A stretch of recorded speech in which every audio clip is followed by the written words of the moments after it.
asistente del Servicio de Oftalmología del Hospital Nacional Edgardo Rebagliati de Salud, director médico de Oftalmocentro, profesor de pregrado en la Cátedra de Oftalmología de la Universidad Ricardo Palma y profesor invitado en la Cátedra de Oftalmología de la Universidad Mayor de San Marcos.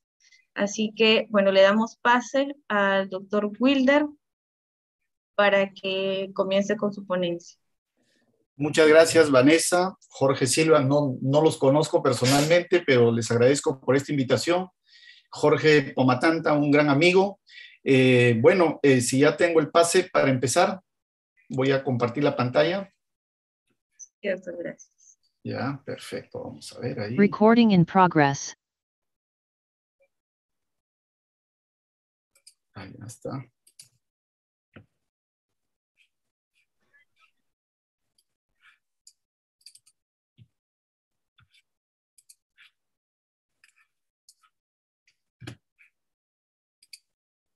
Vanessa, ¿ahí está bien?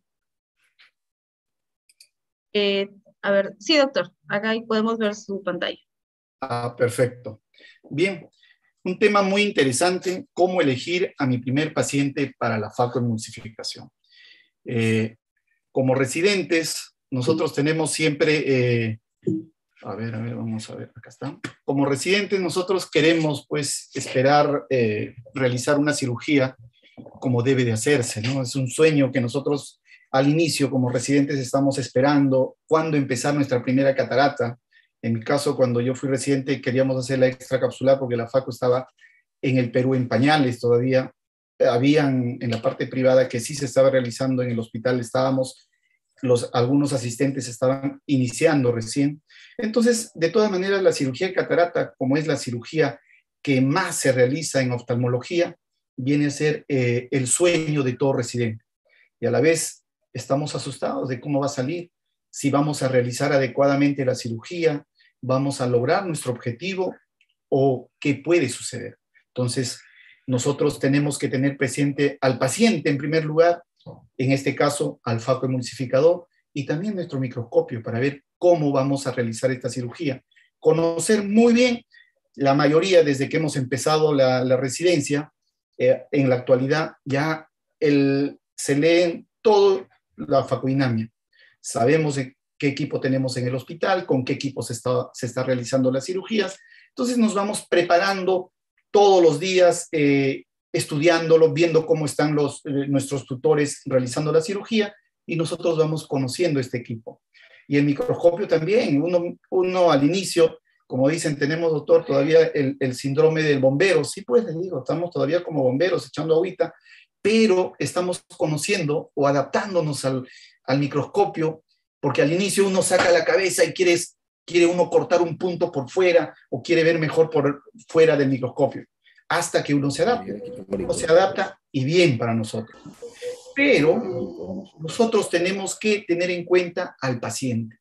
Si vamos a realizar nuestra primera facoemulsificación, queremos que esta sea bien realizada, para el cual en esta evaluación preoperatoria hay que tener, mencionan muchos autores 4 objetivos principales. Primero, evaluando al paciente en consulta externa, hay que asegurarnos de que realmente tenga catarata, que sean compatibles. Si tiene una baja visión, que sea compatible con el tipo de opacidad que tiene esta catarata. No puede ser que sea una catarata incipiente y vemos que está en cuenta dedos. Algo más debe tener. O si vemos que ve muy bien a pesar de la catarata, sucede. Hay pacientes que le ponemos la cartilla de Snellen y te ven 20-25, 20-30 y uno ve una opacidad increíble. ¿Y cómo la hace? ¿Y cómo la hace? Sí, por eso que tendríamos que nosotros hacer ya en estos casos una cirugía, una evaluación con contraste, ¿no? Un test de contraste para encontrarle la catarata y demostrarle, porque si el paciente ve 20-25, 20-30, nosotros vemos la opacidad, no hay que operarlo. Tenemos miedo de realizar la cirugía, pero vemos la catarata, ¿no? Entonces hay varias incongruencias que con el tiempo nos vamos a dar cuenta. Pero como residentes que vamos a empezar nuestra primera faco, hay que estar por lo menos, saber que tienen una catarata y que tiene un 20-70, 20-100, etcétera, de agudeza visual, para que nosotros al día siguiente o después de una semana decir, señor, ¿mejoró o no mejoró? Porque si está en 20/30, le dejamos 20/40, por más transparencia que tiene el paciente va a decirte que no, algo no está bien. Bien, segundo, identificar y evitar antes de la operación las posibles fuentes de complicaciones intraoperatorias, ¿no? O sea, qué es lo que puede estar presentándose antes de la operación. Nosotros debemos saber qué posibles complicaciones ya nos van a dar estos pacientes. Por ejemplo, un ojo hipermétrope, por ejemplo, un ojo miope, un ojo muy grande, un ojo muy pequeño. ¿Qué es lo que vamos a hacer? Por lo menos ya vamos a saber qué complicaciones nos va a dar durante la cirugía. Entonces, si es nuestra primera cirugía, hay que dudar todavía un poquito en realizar esto. Bueno, y conversar siempre el resultado de la cirugía. El paciente siempre te va a decir, doctor, ¿y cómo voy a quedar? No hay que darles falsas expectativas. No, señor, usted va a ver muy bien, ¿no? Hasta el cirujano con vasta experiencia, con mucha experiencia, no se puede dar el lujo de decir usted va a quedar mejor o mucho mejor.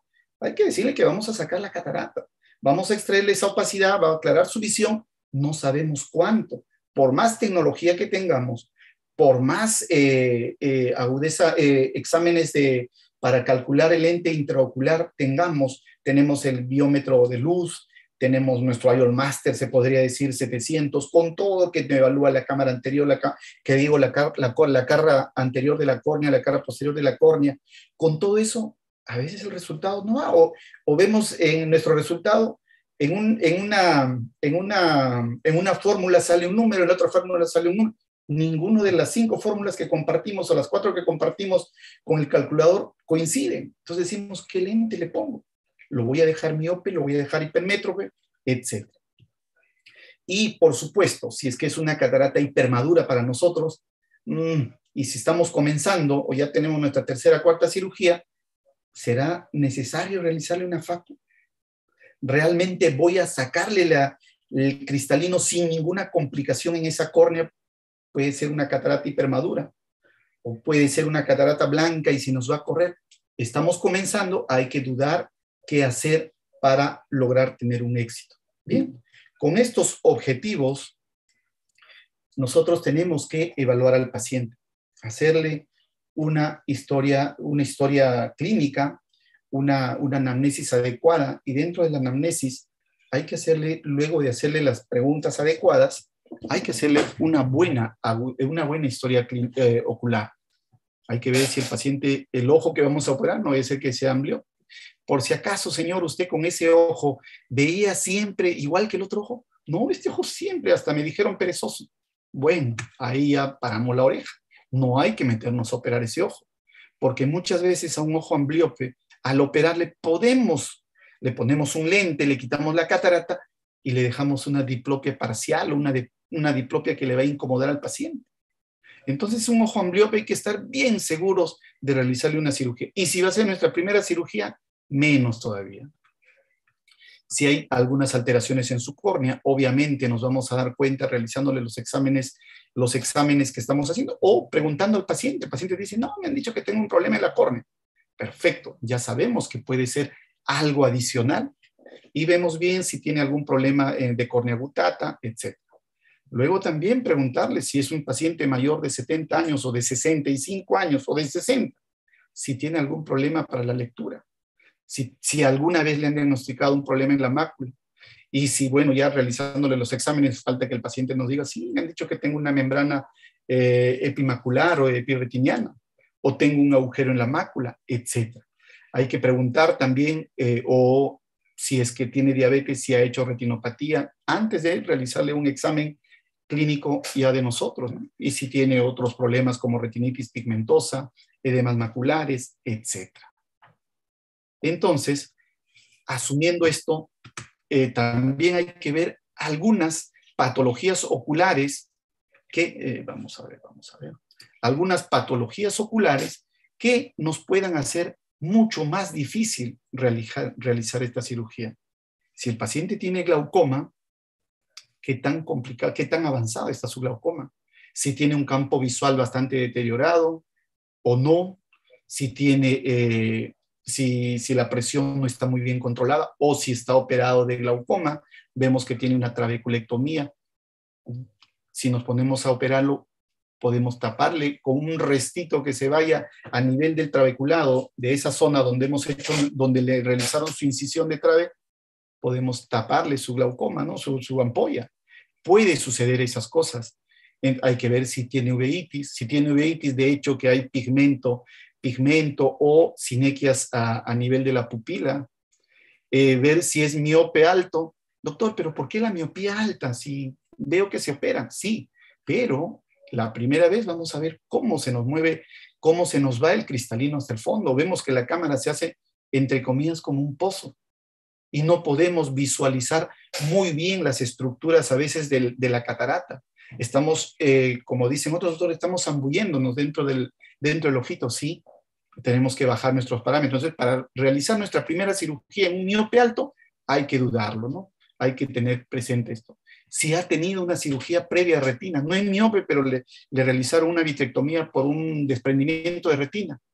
En estos casos hay que tener muchísimo cuidado, porque al no haber una resistencia del vítreo hacia la parte anterior, muchas veces la fluídica nos va a empujar todo hacia atrás y la zónula la vamos a ver que se mueve mucho hacia el polo posterior y nos va a producir mucho pánico al realizar esta cirugía. Y también hay que tener presente cuando se realiza la vitrectomía, a veces, no necesariamente, pero a veces ha habido una ligera manipulación con alguna pinza en la cápsula posterior y esa cápsula es muy frágil. Solamente con realizar la hidrodisección, todo el cristalino se nos puede ir atrás. ¿Ya? Entonces, cuando hay una cirugía de retina previa, hay que dudarlo todavía, hay que estar mejor que lo opere un cirujano más experimentado. Bueno, si ha tenido traumas oculares previos, obviamente si es una catarata traumática, hay que ver qué otra lesión puede haber tenido y nos va a complicar la cirugía. Dilatando al paciente, vamos a ver si tiene pseudoexfoliación o no tiene pseudoexfoliación. Si tiene pseudoexfoliación, hay que ver que esa zónula o esa cápsula se hacen más frágiles. Son más duritas, entre comillas, pero son más frágiles. Se nos puede correr la cápsula, se nos puede romper la zónula y se nos puede complicar la cirugía. A ver, vamos a retroceder. Si ha tenido cirugía refractiva previa, obviamente tenemos que evaluar muy bien su cálculo de lente intraocular. Muchas veces la cirugía, el paciente te dice, no sé, me han operado hace 20 años, no sé si era para todo, para cerca, para lejos. Señora, ¿usted era miope o hipermetro? No lo sé. Me operaron y con eso mejoré buen tiempo. Entonces hay que ver. Y uno a veces estás en una disyuntiva porque la córnea es diferente. A veces la cámara anterior, por la presencia de la catarata, se nos hace más estrecho. Antes podría haber sido amplia y era un miope y ahora está un poco más estrecho y nos puede hacer confundir. Le ponemos hipermétrope, le ponemos miope en nuestro calculador y a veces le ponemos calculando y tenemos que cambiar el lente. Muchas veces cuando ha habido una cirugía refractiva previa, el calculador, por más sofisticado que sea, si es miope, le pones para miope y no da. Hay que corregirlo. A veces se ha tenido que cambiar en varias oportunidades el lente intraocular en el transcurso de la semana. Si el paciente está usando lentes de contacto, si es lentes de contacto de gas permeable, bueno, es recomendable que suspenda estos lentes de contacto una semana antes.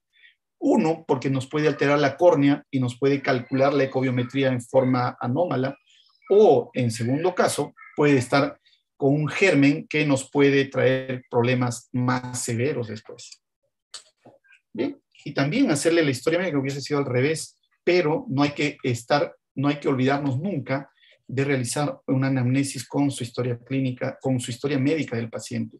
Si el paciente toma corticoides o no, si eso ha sido el causante de su catarata o no, si el paciente tiene enfermedades sistémicas como la diabetes, la hipermetropía, la hipertensión arterial o algunas alteraciones como el síndrome de Marfan o la homocistenuria que nos puede alterar mucho una cirugía. ¿ya? Si el paciente tiene una enfermedad pulmonar obstructiva crónica, una insuficiencia cardíaca congestiva, si el paciente es obeso. Doctor, ¿y qué tiene que ver el EPOC? Mucho tiene que ver. Si nosotros recostamos a un paciente, lo vamos a tener cubierto el rostro, por más cánula de oxígeno que tengamos, el paciente va a tener una sensación de ausencia de oxígeno o va a hiperventilar. Vemos que el tórax está hiperventilando.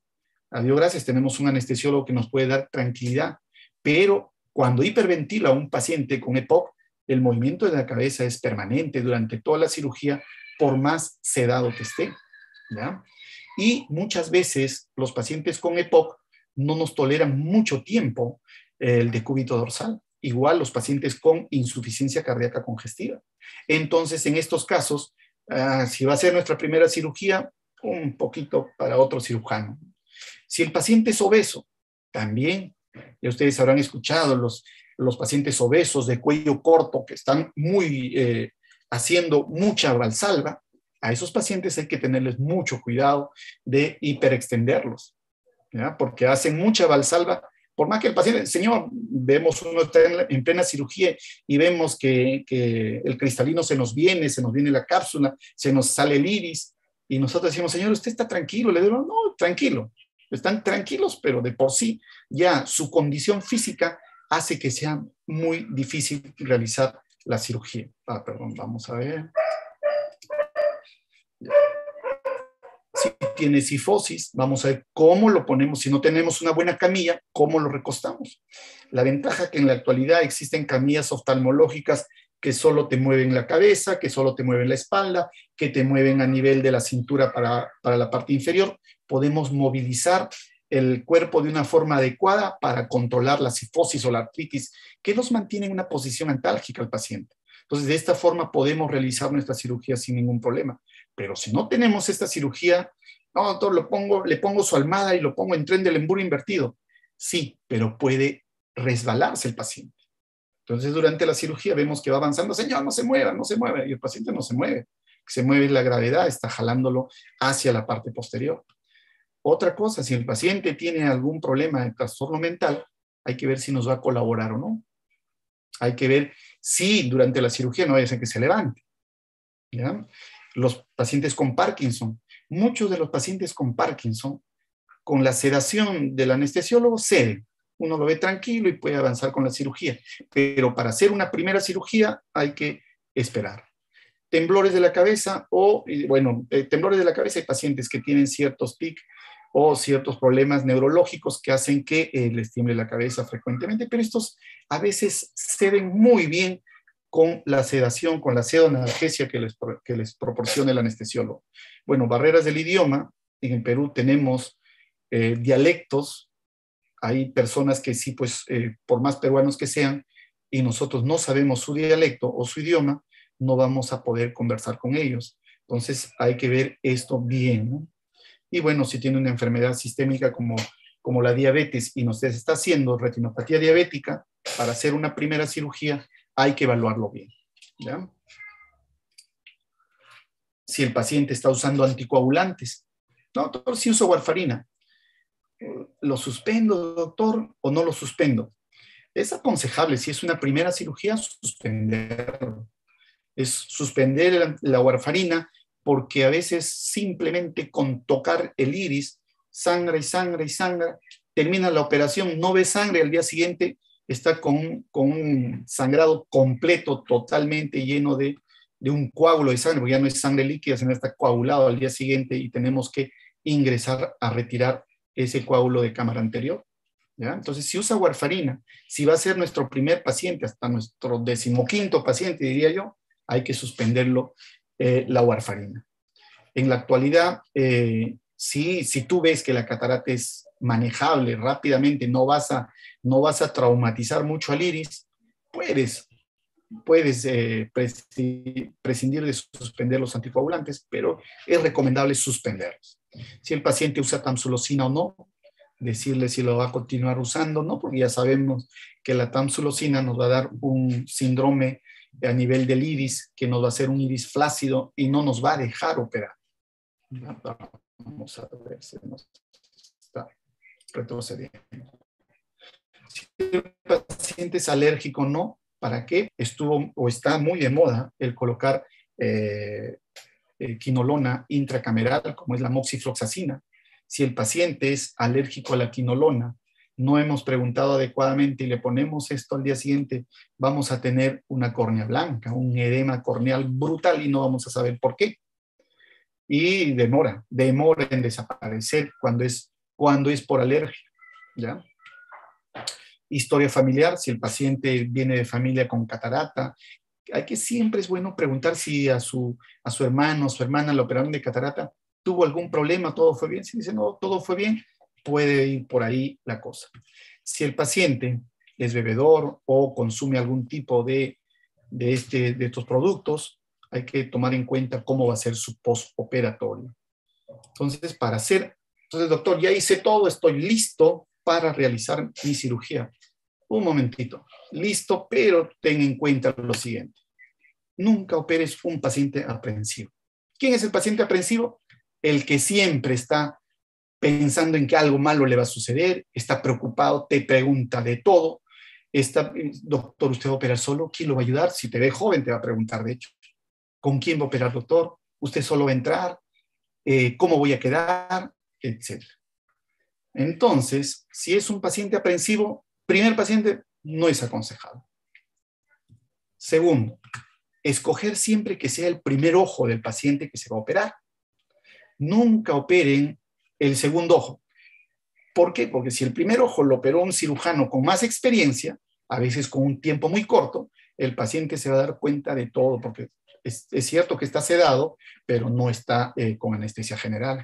Entonces, lo recomendable cuando vamos a operar por primera vez es escoger siempre que sea el primero a operarse del paciente, ¿ya? Hay que tener mucho cuidado con los ojos hundidos. Los peruanos tenemos mucha ceja prominente con ojo hundido y ojo pequeño.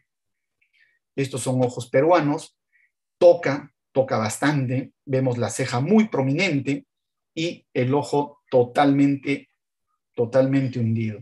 Doctor, pero a mí me han dicho que hay que ir con justo donde está el mayor astigmatismo para corregir quirúrgicamente el astigmatismo. A veces no se puede. Tienes que buscar la forma de irte lateral en este ojo derecho también, y aún así se te hace un pocito el ojo, no puedes trabajar, se te llena de líquido. Doctor, pero poniendo mi incisión lo más, sí, se puede hacer. Al final se tiene que operar, pero no es tan fácil, ¿ya? Y hay que ver en qué trabaja el paciente, para nosotros ver cómo no vaya a ser que sea un paciente de 65, 70 años que va a ir a trabajar después de una semana. Y si nosotros vamos a operar por primera vez, hay que asegurarnos de que el resultado sea óptimo dentro de los primeros 5, 10, 15 días. ¿Ya? La edad del paciente, me estaba olvidando, la edad del paciente. Lo ideal, un primer paciente a operar, es que esté entre los 65 y 75 años. ¿Por qué, doctor? ¿Y por qué no los más jóvenes? Porque los más jóvenes son muy ansiosos. Los más jóvenes, por más que el paciente esté tranquilo, el ojo está muy, muy atento. El ojo tiene mucha respuesta autónoma en los pacientes jóvenes. Entonces, no es aconsejable. En menores de 60, no es aconsejable. Particularmente, yo les diría, entre 65 y 75 años, a un paciente que tú le pones la proparacaína y el paciente ni parpadea, ese es un paciente ideal. Tú ves en consulta externa, le pones proparacaína para tomarle la presión y el paciente está tranquilo con la luz de la lámpara hendidura, ese es el paciente ideal. Y sobre eso ves que abre muy bien el párpado, vemos que el ojo está parcialmente expuesto, ni hablar, ese es tu paciente. Tiene una catarata de 2 a 3 cruzas, ese es el paciente. No, doctor, pero me han dicho las cataratas blandas. Las cataratas blandas, particularmente, no les aconsejo como primera vez. ¿Por qué? Porque no es fácil partirlos. La catarata blanda tienes que aspirarlo y a veces aspirando te puedes llevar la cápsula. Es mejor partir una catarata de 2 a 3 cruces que se parte suave y te deja los cuadraditos bien formados como para aspirarlos. No vas a tener problema de una catarata blanda que pasas el Najara o pasas el chopper y es una mazamorra y te pone nervioso porque no da la clásica vuelta o no lo puedes girar. Porque tú pones tu rotador, quieres girar una catarata blanda y más solo tu rotador da la vuelta y el cristalino ves que ni se mueve. ¿ya? Entonces, las cataratas blandas yo no aconsejo como primera cirugía. Yo aconsejo una catarata de 2 a 3 cruces. Pero la 3 cruces ya es muy madura. Entonces, la de 2 cruces son tan rápidas de partir que uno entra con el chopper. Y si quieres hacer faco-chop, rápidamente se va a partir. No, doctor, yo estoy acostumbrado a hacer primero mi surco. Igual, se hace mejor el surco. En una catarata blanda haces el surco, en una te puedes ir hacia atrás. Si no se ha medido adecuadamente la longitud anteroposterior del cristalino y tu tip has abierto todo lo que se pueda, porque aproximadamente decimos está entre 4 y 5 milímetros, a veces te puedes ir, porque el equipo de FACO cada vez los hacen mucho más maniobrables, pero también mucho más, entre comillas, poderosos para realizar la cirugía. Bien, acá tenemos un ojo pequeño, difícil, y el blefaróstato ocupa todo. No podemos ni abrir el ojo. Tenemos los ojitos que los dilatamos, dilata bien, pero vemos que ha tenido sinequias, hasta incluso puede ser un resto de que ha venido el vitrio. Estamos asustados. Entonces no es aconsejable. Pacientes con pseudoexfoliación que vienen hacia el iris, menos aconsejable. Pacientes que no dilatan, no, eso lo dejamos para después. Pacientes con sinequias porque han tenido uveitis, menos. Hay que respetar a estos ojitos. Entonces acá está un resumen. A los ojos pequeños, con mucho cuidado. Si va a ser nuestro primer paciente, no queremos que sea traumático para el cirujano y mucho más para el paciente y más después, porque hay una regla que yo siempre les digo, ¿no? Nosotros como médicos, o cuando un paciente a veces vemos y preguntan a uno, doctor, pero mira, me han malogrado el ojo, le digo, no, a usted nadie le ha malogrado el ojo. La cirugía ha sido difícil, o usted cree que un médico va a querer hacerle daño. Nadie va a querer hacerte daño en su sano juicio, le digo. Entonces, eso hay que pensar. Yo pienso así, de que ningún cirujano entra a un ojo para, yo como sea lo opero. No es así. Si a uno le sale mal la cirugía, uno se pone con un cargo de conciencia, le da la vuelta, le da la vuelta, le da la vuelta. Entonces, para no tener ese problema, para dormir tranquilos, no hay que buscar pues un ojo pequeño, no hay que buscar un ojo joven, o un paciente joven, o un paciente muy adulto que tenga ya 90 años, que de por sí su zónula va a ser rígida y frágil, su cápsula también rígida y frágil, y por más que tenga visión adecuada, a veces es muy madura la catarata. Entonces, hay que verificar siempre la edad del paciente. Si dilata muy bien, hay que operar con un paciente de buena dilatación hasta que nosotros adquiramos más pericia, porque la idea es realizar la cirugía adecuadamente, que uno como cirujano se sienta feliz porque el paciente te va a agradecer al día siguiente, ¿ya? Evitar las facodonesis, porque de hecho estos vienen con sorpresa. El tipo de catarata, como les mencioné, que no sea muy blanda, que no sea muy madura, que no sea blanca. Yo, como siempre, aconsejo a los residentes del hospital entre una catarata del tipo 2 a 3 de opacidad, o sea, que nos permita manejar bien, que esté en un 20-100, 20-70 de agudeza visual, son los pacientes ideales. Y viendo que la catarata no esté tan opacificada, ¿ya? Que la cámara anterior esté mediana, que la cámara anterior esté mediana, que no sea muy grande el globo ocular, que no sea pues un ojo miope, que no tenga cirugías previas, vamos a repetir eso, que tenga un buen recuento celular, en eso nunca se olviden, lo puse al final para recalcarles esto, porque a veces al mejor cazador se le va la paloma. Uno, como cirujano experimentado, dice, no, yo controlo muy bien a mis pacientes, a veces tenían 2.500 y sale con 2.490 células, se ha perdido 10 nomás, perfecto, está bien, pero puede suceder que bypassemos el recuento celular y estamos operando a un paciente con 1.000 células, con 900 células, y al día siguiente vamos a tener un problema tan grande que no vamos a saber cómo solucionar. Al día siguiente podemos decir, qué bonito, doctor, ya va a mejorar, señor, usted pasa una semana, no mejora, se va poniendo más opaco, pasan 2, 3 semanas, ya vemos que ya está haciendo queratopatía bulosa, ya vemos que se van formando bulas y ya estamos asustados. Y si uno lo operó en la consulta privada, más aún, en el hospital también tenemos médicos de córnea que nos pueden ayudar, pero igual probablemente va a terminar en trasplante de córnea. Entonces, siempre no hay que olvidarse de un recuento celular para saber qué le ofrecemos al paciente. Si la córnea es una córnea límite, por lo menos decirle su córnea está al límite, la probabilidad de que usted termine en un trasplante de córnea más adelante es muy alta y el paciente tome su decisión.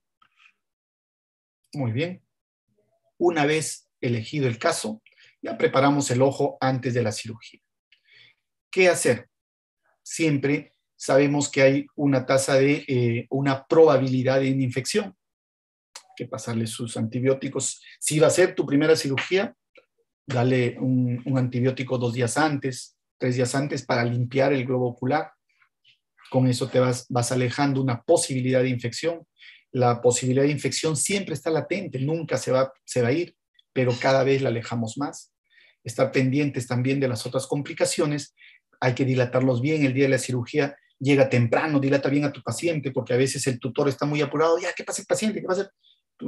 Entonces, antes que venga tu tutor, ya tenlo dilatado al paciente para que no te apure. Porque si no, el tutor va a decir, no dilata, uno está asustado, doctor, no ha dilatado bien, ya trae para acá, yo lo opero, y te quedas sin cirugía. Bien, entonces, una vez elegido el caso, preparemos el ojo para la cirugía, hablar con el anestesiólogo, doctor, por favor, cédamelo bien para que yo no tenga ningún problema, agarra tu microscopio, te ubicas bien y a la piscina. Muy bien, y tener en cuenta, estos son los factores de riesgo que siempre se utilizan para darle un cierto riesgo a las cirugías. Es un resumen de lo que hemos conversado. Se le va agregando riesgo, incluso en uno de ellos hay la edad del cirujano o la pericia del cirujano. Esto se hace generalmente las compañías de seguro. Esto es realizado en el Reino Unido por las compañías de seguro, ¿no? Para ponerle un score antes de que el paciente sea sometido a una cirugía o posteriormente si es que ha habido algún problema. Algunos consideran la ansiedad severa más frecuente. ¿Por qué? Porque hay clínicas que utilizan bastante al anestesiólogo con una sedación más profunda y esta ansiedad ya se va cediendo. Este es para una cirugía, no para el reciente, sino una cirugía en general. También toman en cuenta las características que hemos conversado. Este es prácticamente un resumen de lo que nosotros hemos conversado. Muy bien, estoy a su disposición para cualquier pregunta que ustedes tengan. Jorge. Doctor, qué buena exposición, qué buenos datos que nos ha dado, ¿eh? No sabíamos eso, lo de la catarata dos cruces. Definitivamente es más fácil como para poder manipular y hacer algunas maniobras diferentes, ¿no? Doctor, yo tengo una duda. Nosotros, bueno, en los libros de la teoría de la cirugía de catarata nos menciona que deberíamos iniciar con la técnica extracapsular para luego pasar a la cirugía de facoemulsificación. ¿Usted cree que eso es así también actualmente? Eso es lo ideal porque una vez cuando yo era residente un profesor me dijo, no, hay que aprender a cerrar el ojo y con una extracapsular vas a aprender a cerrar el ojo. Si tú sabes cerrar un ojo, vas a operar cualquier cirugía intraocular. Porque si tú inicias con la facoemulsificación muy bien, cuando tengas que convertir, porque al inicio de hecho que vamos a convertir, nadie puede decir, no, yo nunca voy a convertir, o todo, vamos a convertir y no vas a saber cómo cerrar. Abrirlo es fácil, pero cerrarlo cuando la córnea se te salga el iris, se te salgan los productos intraoculares, vamos a estar asustados. Lo ideal es hacer una extracapsular, aprender, no tanto como para iniciar a operar catarata con extracapsular, pero sí hay que saber cerrar un ojo. Hay que saber, si abres, ciérralo bien. Y la única forma de manipular los puntos y el globo ocular, acostumbrarnos a operar eso, es con, ya sea el pterigio, pero más es abriendo el ojo. El pterigio, entre comillas, es más manejable, es trabajoso, sí, pero es más manejable porque el ojo está cerrado. Cuando el ojo lo tienes abierto, es más difícil porque a veces quieres hacer una puntada y se te deforma el globo ocular. Entonces, yo sí soy de la idea de que a la par, ¿no? A la par, porque ahora el facoemulsificador lo tienen todos, los tenemos todos en todos lados, hay que acostumbrarnos al facoemulsificador y también hay que acostumbrarnos a la extracapsular. No nos olvidemos, incluso otros al inicio decían, no, primero la extracapsular, después la mini-nuc, después la facoemulsificación. No, el orden de los factores no altera el producto. Puedes aprender tu facoemulsificación, pero no te olvides de que tienes que hacer una extracapsular. Tienes una catarata hipermadura, hazle extracapsular. Prepáralo para una extracapsular, habla con tu asistente, con tu tutor, doctor, vamos a hacerle una extracapsular. Acostúmbrase a hacer esto. El problema es que a todos los residentes les gusta la máquina, les gusta el equipo, les gusta el acelerador del foco emulsificador, está con los dos pies como si estuviéramos jugando ahí en Nintendo. Entonces, eso llama la atención, porque y es bonito, ¿no? Tú ves qué linda la cirugía, como en video, doctor, graban su video y todos se sienten felices. En cambio, con la extracapsular sangra, te da Parkinson cuando colocas un punto, el asistente se asusta y también tiene Parkinson, todos tenemos Parkinson. Entonces hay que acostumbrarnos a cerrar un ojo y a colocar nuestros dedos alrededor del rostro del paciente. Cuando ponemos los puntos, ahí nos damos cuenta que toda la mano nos tiembla desde el codo, pero en realidad solamente son las manos. Entonces, coloquemos bien nuestras manos y hagamos los puntos, ¿no? Sí, es bueno acostumbrarse a hacer una extracapsular. Si ustedes saben cerrar un globo ocular, no van a tener problemas con ningún tipo de cirugía intraocular. Ya después, cuando hacen retina, sí, van a darse cuenta que la disposición del globo es diferente y no hay forma de poner un punto. Muy bien, Jorge. ¿Alguna otra pregunta? Qué buena respuesta, doctor. Tenemos bueno, invitar a los participantes para que vayan haciendo preguntas sobre el tema que estamos tratando, ¿no? Tenemos una pregunta aquí, la doctora Gabriela Canahualpa, que nos dice, en pacientes anticoagulados, ¿cuánto tiempo postfaco es aconsejable y seguro retomar la warfarina? El mismo día que le operaste. Si tú le hiciste una cirugía limpia, y reiníciale la warfarina, porque a veces la warfarina les dan por un problema de coagulación que tienen serio. Entonces, nosotros nos olvidamos, no es que le produzcamos una tromboembolia después al paciente. Si es por un problema de varices inferiores, si nosotros le suspendimos 3, 4 días, incluso cuando hay una suspensión dirigida por un hematólogo, les inyectan heparina subcutánea, entonces estamos manejándolo bien, porque la anticoagulación con warfarina no es porque el paciente está sano, ¿no? Es porque algo tiene una comorbilidad muy seria. Entonces hay que reiniciarlo inmediatamente. Terminó la cirugía. Ay, amigo, anda. Yo te digo cualquier cosa. ¿Tu trauma shock cómo está? No hay problema. Entonces, yo soy de la idea de que hay que reiniciarlo inmediatamente. Y sí, así es donde aconsejan también los hematólogos, ¿no? Hay que reiniciarlos inmediatamente. Y los pacientes que reciben warfarina tienen su esquema de las pastillas que manejan, que no pierdan su esquema. Suspendieron 3, 4 días por indicación, no solo nuestra, tiene que ser acompañada de quien le indicó la warfarina, ya sea el hematólogo o el cardiólogo, o quien le haya indicado. Nosotros no alegremente, sí, suspende los 5 días y después lo reinicia. No hay que, sabemos algo de medicina interna, de medicina en general, porque somos primero médicos generales, pero no nos olvidemos que ya ese manejo más especializado, dejémoslo para otro especialista. Entonces yo soy de la idea de que cuando nosotros vamos a operar con un paciente anticoagulado, se le suspende la anticoagulación, se le suspendió la warfarina, la warfarina, el hematólogo nos indica, ¿no? Suspender 3 días antes, 4 días antes, va a estar con su heparina subcutánea y también te dicen cómo reiniciar. Entonces, que reinicie como le han indicado. Claro, doctor. Y ahí también radica la importancia de los riesgos quirúrgicos antes de la cirugía, ¿verdad? Porque llegan pacientes hipertensos, diabéticos, y pues ahí es donde nos dan más o menos la pauta de qué medicamentos son los que pueden seguir tomando y cuáles deben suspender, pues como usted dice, ¿no? Así es, Vanessa. Como tú dices, algo bien cierto que nos estamos olvidando. No nos olvidemos que nosotros estamos realizando una cirugía. La cirugía de catarata es considerada una cirugía de alta complejidad en el ojo con un mínimo compromiso sistémico. No por eso quiere decir que no, hay que al anestesiólogo más allá, al cardiólogo que no nos haga nada, no, nosotros mismos somos. No, nos puede rebotar muy fuerte el problema, porque todo paciente, a mayor cantidad de cirugía, nos vamos a dar cuenta, un montón de 10 pacientes sin ningún problema, qué bonito, y otro paciente a veces está muy ansioso, muy tenso.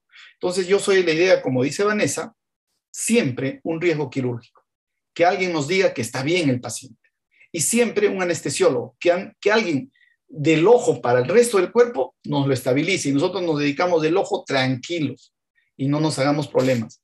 Es cierto que muchos colegas a veces queremos operar sin anestesiólogo porque el anestesiólogo no está programado, que a veces dependemos del anestesiólogo si nosotros mismos somos, pero no es mejor. En el Hospital Rebagliati, donde trabajo y donde me formé,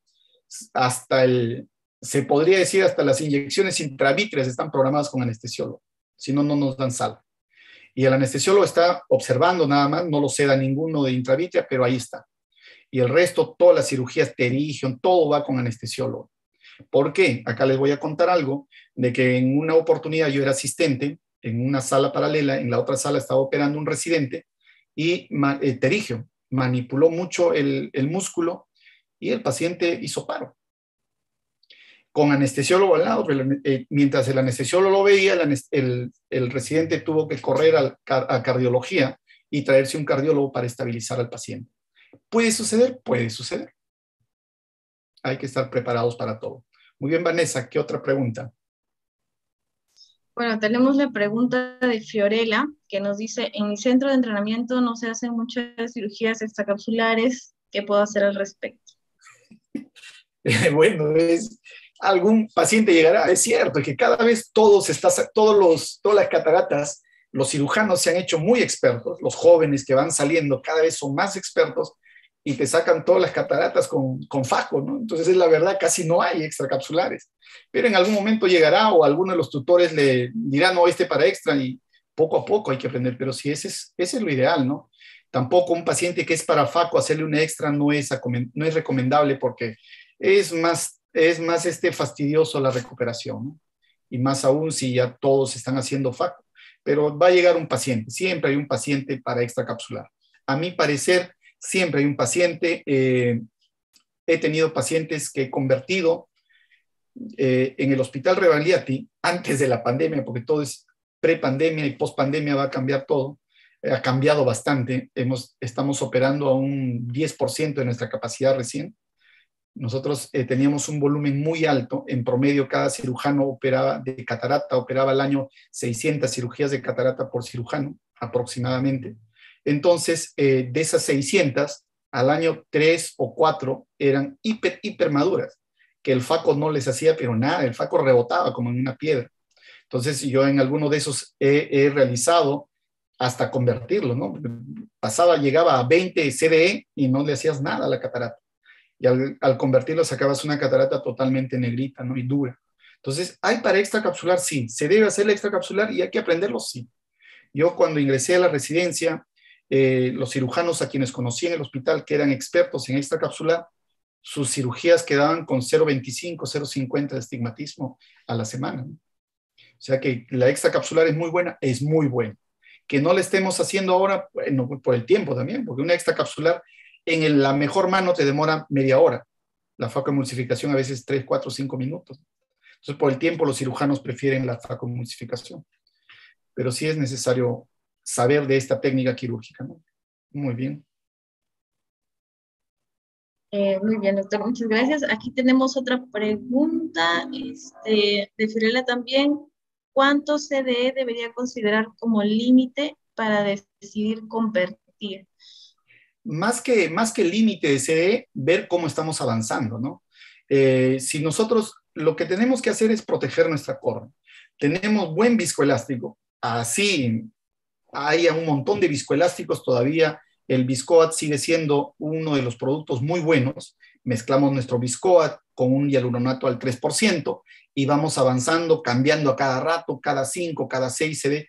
Particularmente cuando tengo una catarata hipermadura y quiero sacarlo con faco, yo cada 5 CD voy metiendo viscoelástico. Disculpen la palabra, que voy inyectando viscoelástico cada rato, y esa mezcla, ¿no?, de Viscoat y hialuronato. A veces me gasto 2 Viscoat más 2 hialuronato al 3%, 4 Viscoat en sacarle al paciente y no me preocupo del CDE. Si yo protejo mi córnea, no me preocupo. Y otra cosa, asegúrense que el ayudante también les vaya mojando en la incisión, donde ustedes están ingresando, haciendo la faco, para no quemar la córnea, ¿ya? El ayudante no solamente está para mirar o echar agüita a la córnea, sino a tu incisión, que el cirujano, si vemos que la cirugía va a ser larga, dile, no, échale agüita a mi incisión. Vamos irrigando la incisión constantemente para enfriar más rápido, porque de todas maneras el tip El tip, cuando estamos con plena faco, uno puede agarrar la mano con el tip y quema. Yo lo hice. Quema, pisas y quema. En un ratito subes a 37, 40 grados centígrados. Entonces, por eso que el líquido que regresa va enfriando el tip. El líquido que, que vamos aspirando, que ingresa y aspira, ingresa, estamos enfriando el tip constantemente. Entonces, hay que enfriarlo un extra e ir regando la córnea, ¿no? Y puedes avanzar el CD si es que vemos que estamos progresando en la cirugía. Pero si vemos que hemos avanzado 5, 10, 15, 20 CD y a la córnea no lo hemos cortado ni siquiera un surco, no insistamos más, esa córnea no va a salir, ese cristalino, perdón, no va a salir. Ese cristalino está tan duro que no va a salir con la faco. Muy bien, doctor. A ver, aquí tenemos una pregunta de Elbe Baiza. En pacientes que usan tamsulosina, ¿qué recomendaciones podemos seguir? Hay que suspenderlo primero, hay que suspenderlo mínimo un par de semanas, ¿no? Porque sí, fastidia bastante, fastidia bastante. A veces, por no preguntar, he tenido sorpresas muy, muy graves, ¿no? Al final vas a terminar la cirugía, pero vas a cortar el iris por todos lados, ¿no?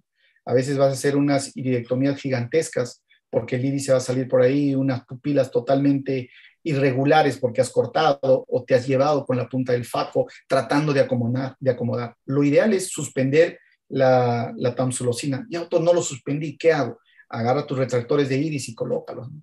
Cinco retractores mínimo, 4 doctor, porque a mí me han dicho que los 4 es ideal, 5, 6 es lo ideal, ¿no? Cuanto más retractores coloques, te va a ayudar mejor a no maltratar más esa córnea, porque la córnea se va a maltratar porque el iris flácido es un iris traposo, ese iris se va a salir por la herida, se va a salir por más que hayas hecho un surco bien grande, se va a salir o va a fastidiarte de los costados. Entonces, en estos casos, si ya estás sobre el caballo, hay que colocarle los retractores de iris y seguir, bueno, ya una vez que hiciste tu capsulorhexis, ya tienes que avanzar, ¿no? No puedes dejarlo atrás. Claro, bueno, y como recomendación, pues para un primer paciente que vayamos a operar de catarata, pues si vemos que, por eso la importancia, como usted decía, ¿no? De ver los antecedentes Así es. de los pacientes, ¿no? O sea, si es que está consumiendo tamsulosina, que ese no sea, digamos, nuestro primer paciente a operar, pues, ¿no? Porque, Por o sea, si supuesto. recién estamos enfrentándonos a una catarata, también a un iris floppy, una pupila que no dilata, pues va a ser más complicado. Así es. Muy Muy bien, bien. doctor. Bueno, muchas gracias por su tiempo. ¿No? Donde vamos, o el médico asistente va clasificando el riesgo según las características del ojo. Y de acuerdo al puntaje, son cataratas que pueden ser realizadas por residentes con un asistente y otras, algún cirujano con tantas cirugías por año y otras con un cirujano experto, ¿no? Que me parece fue ideada por el doctor Felipe Torres, que también lo vamos a tener como ponente en un par de semanas. Bien, el siguiente tema es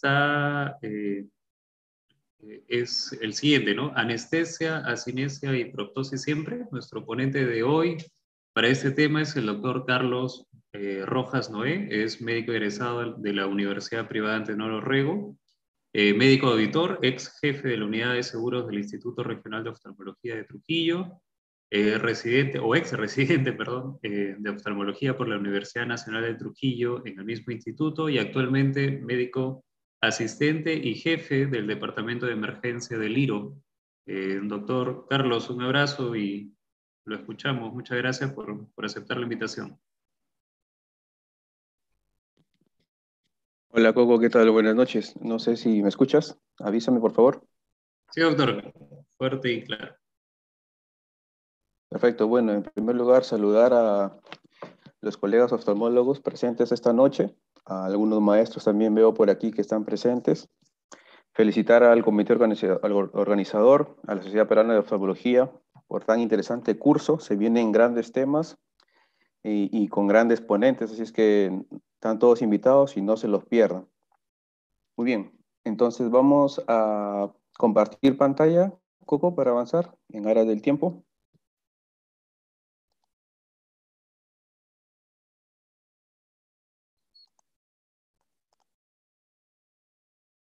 Cuéntame, Coco, ¿se ve bien? Sí, doctor, se ve claro. Perfecto.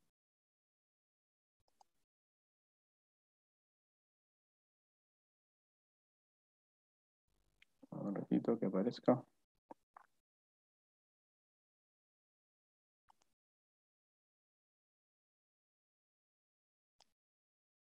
Muy bien. ¿Ya está? Listo, doctor. Perfecto. Bien, entonces me invitaron a hablar sobre un poco la anestesia, asinesia y protosis siempre, ¿no? La pregunta que todo cirujano de catarata a veces se realiza. He tenido la suerte de que el doctor Olivera ha hecho una muy excelente presentación. Vamos a ahorrarnos algunos conceptos, la coordinación con anestesiólogo, por ejemplo, la valoración preanestésica, por ejemplo, ¿no? Entonces, ha tocado un tema preciso justo antes de esta ponencia. Hoy día vamos a hablar un poquito de la historia rápidamente, un recuerdo anatómico súper rápido, express, la anestesia y sus efectos. Vamos a tocar dos puntos importantes, sobre todo la variación de la presión intraocular, el reflejo oculocardíaco. Y finalmente vamos a terminar la ponencia hablando de las técnicas de anestesia ocular más comunes, las presentes, las que ya se están dejando de lado y las nuevas técnicas realizadas. Bien, antiguamente, como ustedes ya conocen, la cirugía de catarata viene de épocas desde antes de Cristo, con los egipcios, y estas cirugías se realizaban sin anestesia. Y es en el siglo XIX donde el doctor Karl Kohler, oftalmólogo, ingresa o introduce la anestesia tópica con cocaína. ¿Ok?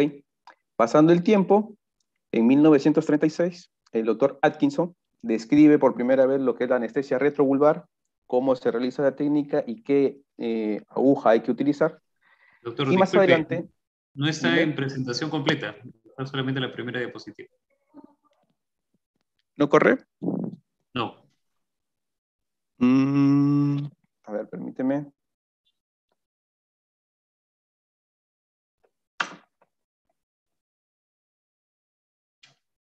Vamos a empezar, no. Ahora sí. Dime. Ya, doctor, ya está. Perfecto. Entonces, como les decía, la anestesia en la cirugía de catarata, bueno, a principios de la historia se realizaba esta cirugía de catarata sin anestesia. En 1884, el doctor Karl Kohler, aunque tengo un ratito un problema porque está todo esto aquí en la pantalla y no me deja visualizar. Ya. La anestesia tópica con cocaína fue presentada por el doctor Karl Kohler en 1884, introducida. Y después, con el pasar del tiempo, se describe la anestesia retrovulvar con el doctor Atkinson en 1936 y se continúa con la anestesia perivulvar en 1986 con el doctor Davis y Mandel.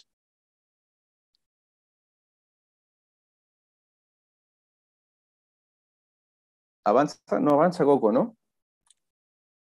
No, que no avanza. Queda congelado. Ahí está, avanzó.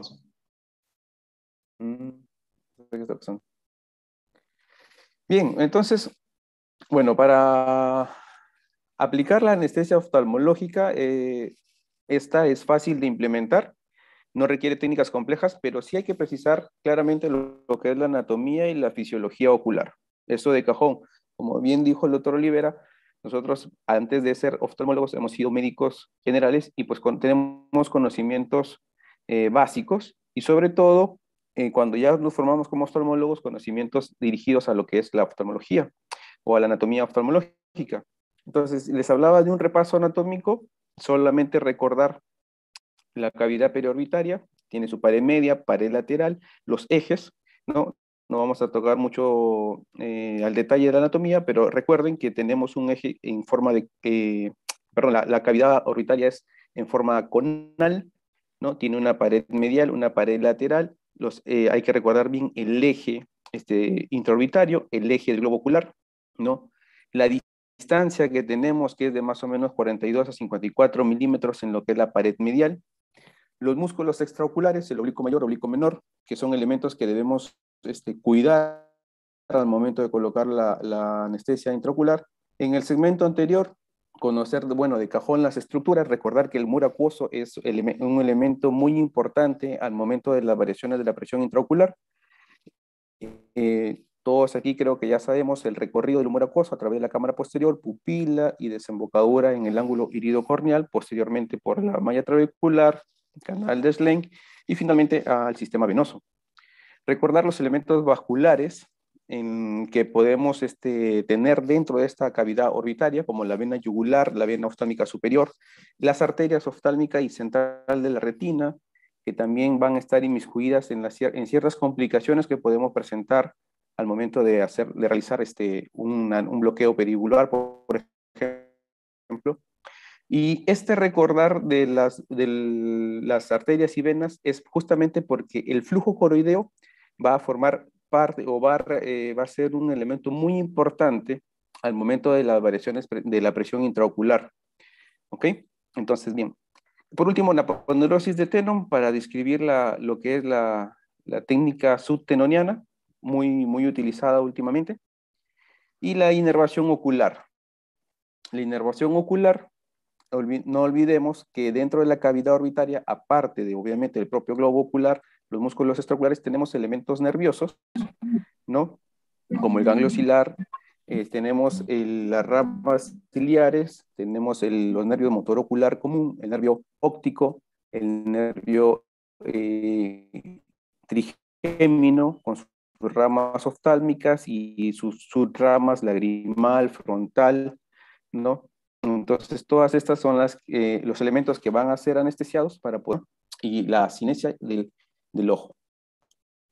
En este caso, acá tengo una mnemotecnia que siempre me gusta presentarla, que es la mnemotecnia reviso para los médicos residentes, como para que nunca se olviden de la inervación de los músculos extraoculares. Si siguen la flecha, el recto externo siempre va a estar inervado por el sexto par, y el oblicuo superior siempre va a estar inervado por el cuarto par, ¿no?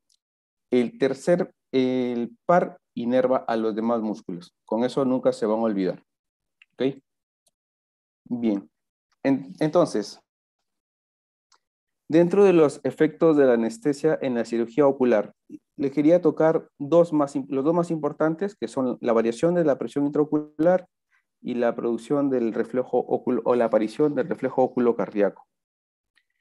Dentro de las variaciones de la presión intraocular, ¿ok? Cuando estamos realizando una cirugía de catarata, vamos a generar variaciones en la presión intraocular de dos formas. La primera forma es los factores quirúrgicos y los siguientes factores son los factores anestésicos. Si nos dirigimos netamente a los factores anestésicos, estos van a inducir variaciones de la presión intraocular de forma directa e indirecta. Si es de forma directa, ya puede ser por la variación de la disminución de la secreción del humor acuoso o la reabsorción del humor acuoso.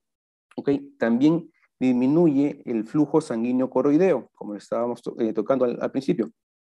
Y el efecto indirecto de la variación de la presión intraocular es por disminución del tono de los músculos extrínsecos. Los músculos extrínsecos también forman una especie de pared del globo ocular, el cual también está involucrado en el control de la presión intraocular.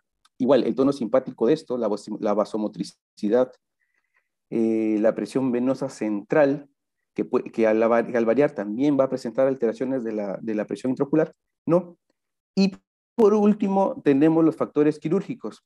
Entonces, se dice que la variación de la presión intraocular es más frecuente con los factores quirúrgicos que con los factores anestésicos. Si bien es cierto, los factores anestésicos tienden a disminuir un poco la presión intraocular, los factores quirúrgicos la tienden a aumentar. Y es muy sabido que en un proceso de facoemulsificación tenemos presiones intraoculares de hasta 30 milímetros o en algunos casos hasta 40 milímetros de mercurio. En la cirugía de cemento posterior puede haber alteración en la perfusión intraocular y esto lleva también a aumento de la presión intraocular. Y en las fases postoperatorias, las sustancias como los viscoelásticos o los gases expansivos en cirugías de polo posterior también pueden llevar a un aumento de la presión intraocular. Bien. Dentro de las variaciones de la presión intraocular también tenemos el alza de la presión intraocular y se ve que con las maniobras de ventilación como la laringoscopía o la intubación o las posiciones de Trendelenburg generan un aumento de la presión intraocular. Y si comparamos las técnicas de anestesia propias que realiza el anestesiólogo a los fármacos, se va a evidenciar que más frecuente es la variación o es el alza de la presión intraocular por estas maniobras, la linojopía o la posición de Trendelenburg, que por los propios anestésicos. ¿Ok? Entonces, para tenerlo en cuenta. Resumiendo, ¿qué factores aumentan la PIO? Las maniobras quirúrgicas, la alteración de la presión venosa central cuando aumenta, fármacos como la ketamina, sustancias posoperatorias como los viscoelásticos o los gases, y la succinilcolina, que también usan un fármaco anestésico. Y los factores que disminuyen la PIO tenemos a la morfina, el propofol, disminución de la presión venosa central, anestésicos inhalatorios como el alotano, el ceborane, y la disminución del tono de los músculos extrínsecos. Entonces, el grado de la disminución de la presión intraocular va a depender en parte de la profundidad de la anestesia. Esto es clave. ¿Ok? Entonces, la alteración de la presión intraocular, si bien es cierto, es un tema que debemos saber y debemos controlar, debemos manejar y también debemos valorar. Por eso debemos conocer a nuestro paciente, como bien lo explicábamos en la ponencia anterior. Si bien es cierto, nos puede preocupar, pero se ha visto que la variación de la presión intraocular es momentánea, ¿no? Y al ser momentánea no genera a veces trastornos tan significativos en las estructuras del globo ocular.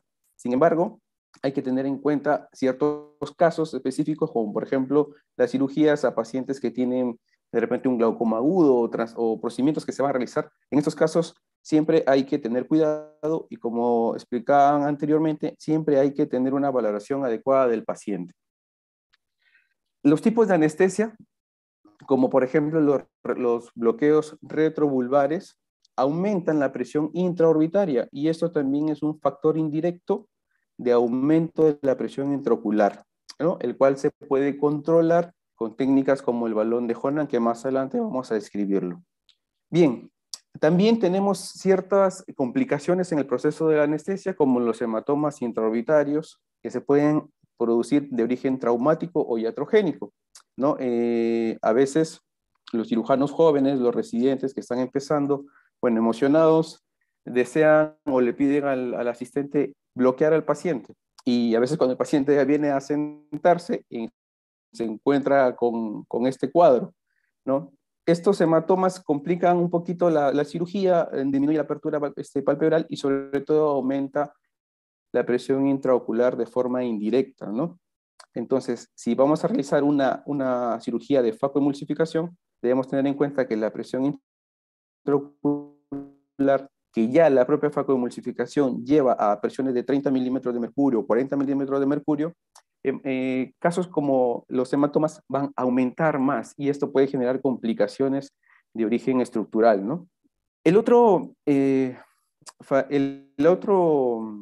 La otra situación que se puede presentar en anestésicos perioculares es el reflejo oculocardíaco. ¿Qué es el reflejo oculocardíaco? Bueno, netamente es una bradicardia, se presenta una bradicardia con alguna sensación de mareo, náuseas, vómitos y, más raro, dolor abdominal y sudoración. Y esto se presenta por la manipulación, la estimulación de las estructuras intraorbitarias, ¿no? La atracción de los músculos oculares extrínsecos, ¿no? La hipertonía ocular, ¿no?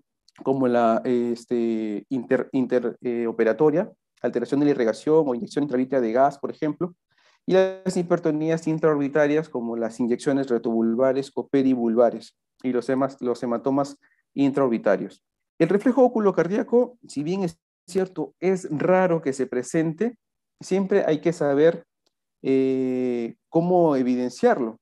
Entonces, bien decía el doctor Olivera, nosotros debemos estar siempre acompañados en el proceso o en el acto operatorio de nuestro anestesiólogo o de repente de nuestro ayudante que esté monitorizando los signos vitales del paciente.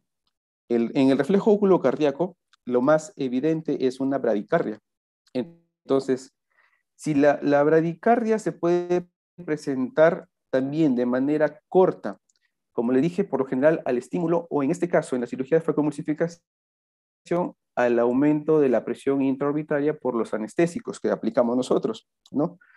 es más evidente el reflejo oculocardíaco en cirugías de estrabismo o de polo posterior, pero cuando se aumenta la presión intraocular por un anestésico retrovulvar, por ejemplo, se puede presentar una bradicardia y esta puede ser severa, nos puede llevar a generar un gran susto en la sala operatoria. Entonces, se dice que si la frecuencia cardíaca del paciente baja menos de 40 o 45 latidos por minuto, debemos tener a la mano nuestra amiga la atropina. Y en este caso, aplicar de 10 a 15 microgramos por kilogramo de atropina puede hacer que revierta este caso. ¿Ok?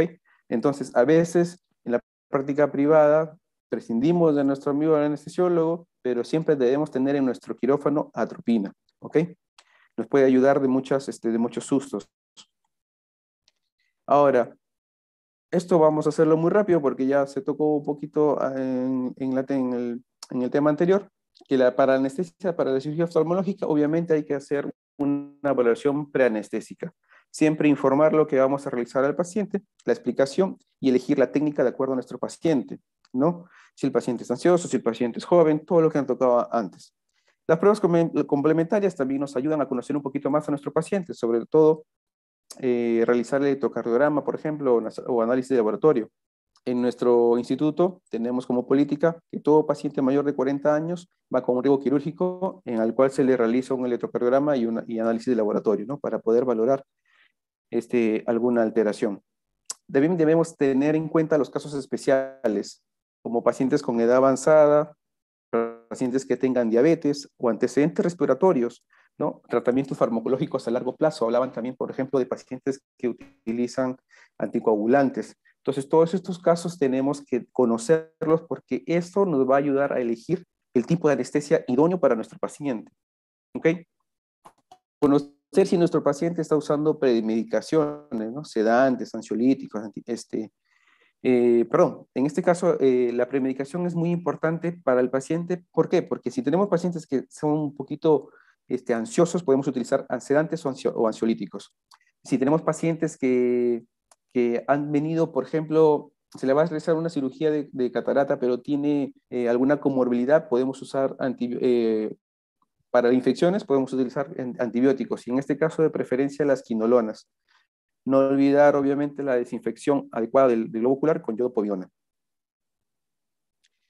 Y ya para hablar de las técnicas anestésicas en sí, debemos recordar que hay dos grandes técnicas anestésicas, la general y las locorregionales.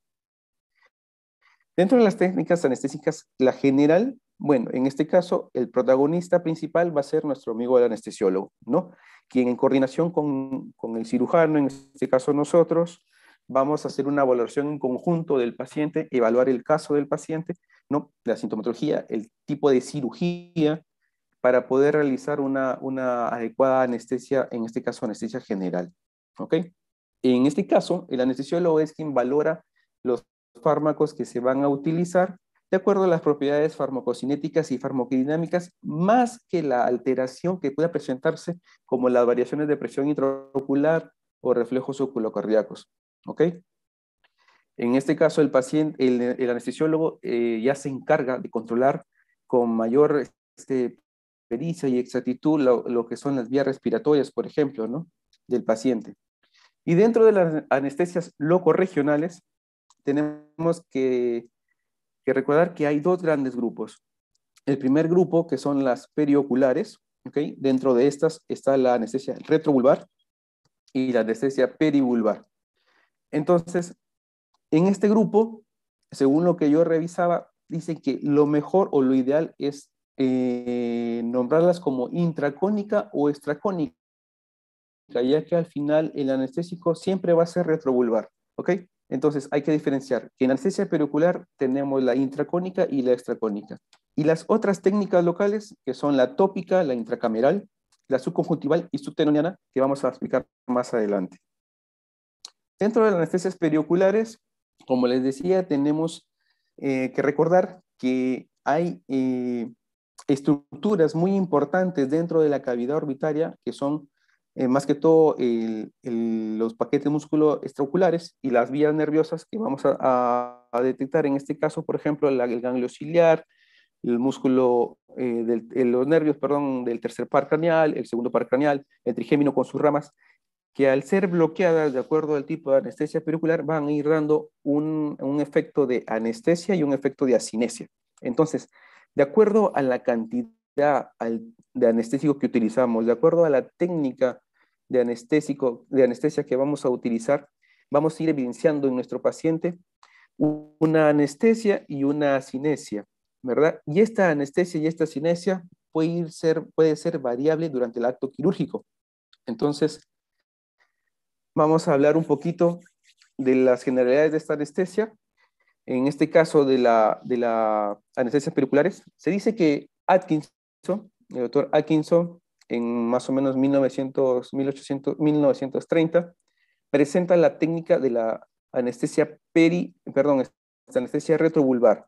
En este caso, él diseña una cánula, una aguja especial, que se le conoce como aguja de Atkinson, que tenía una longitud de más o menos 30 a 38 milímetros, y tenía un calibre de más o menos 23 gauge, o 23G, ¿no? Pero esta aguja era muy larga, y entonces se evidenciaba que podía generar daños estructurales, sobre todo detrás del globo ocular.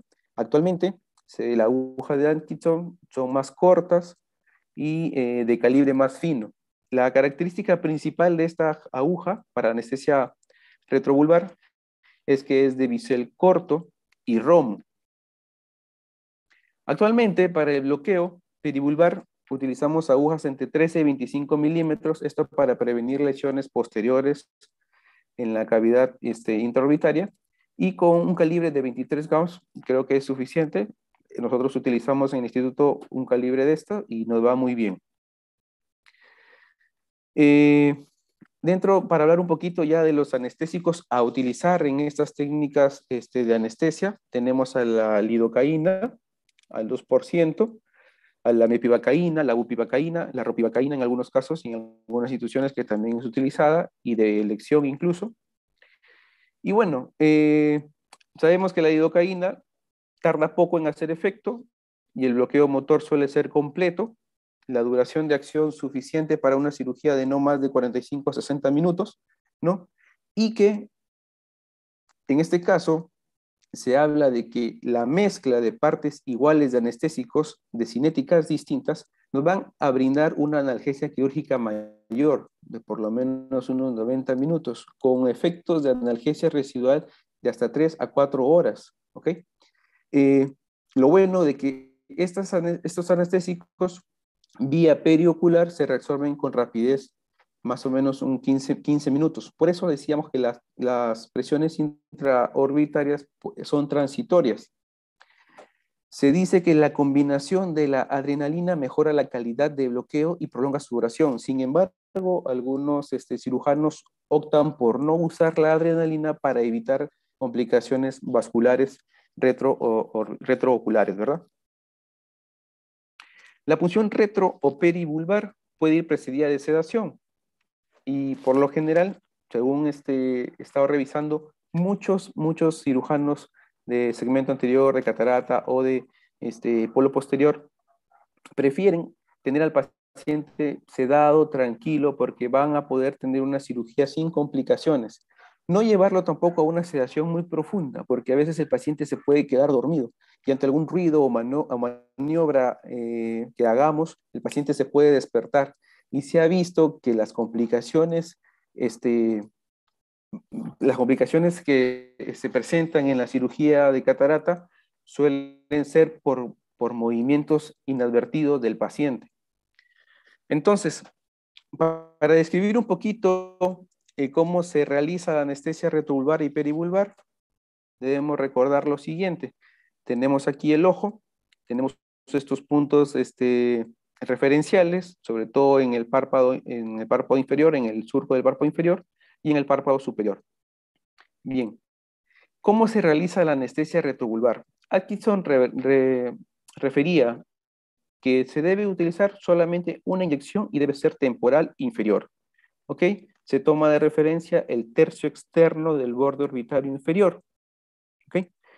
Entonces, se introduce la aguja y se realiza un movimiento de 45 grados hacia adentro y arriba, ¿ok? Para poder llegar más o menos al ecuador, y una vez introducido o pasado el ecuador del ojo,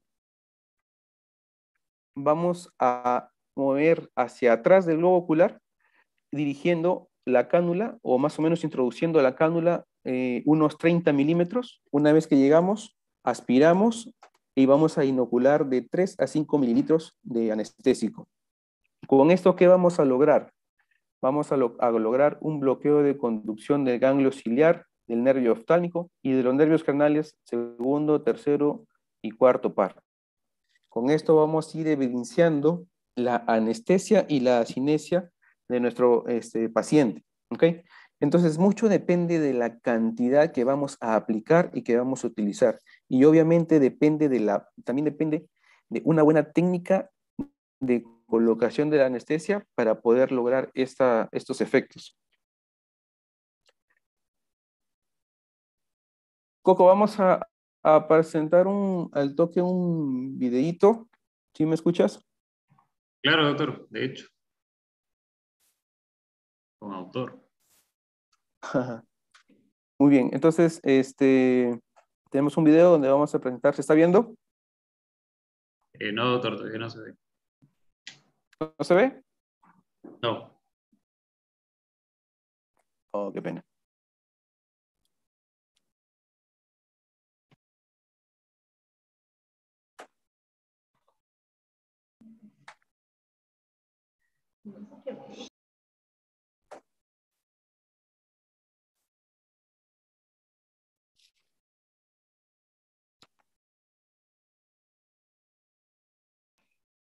Ah, doctor, en el chat dice que tiene Bien. que dejar de compartir y volver a compartir el video. Ok, dejé de compartir ahí. Y pero me estás viendo a mí, no voy a poder ver el... No se ve, ¿no? O sea, ponga a compartir y elige el video.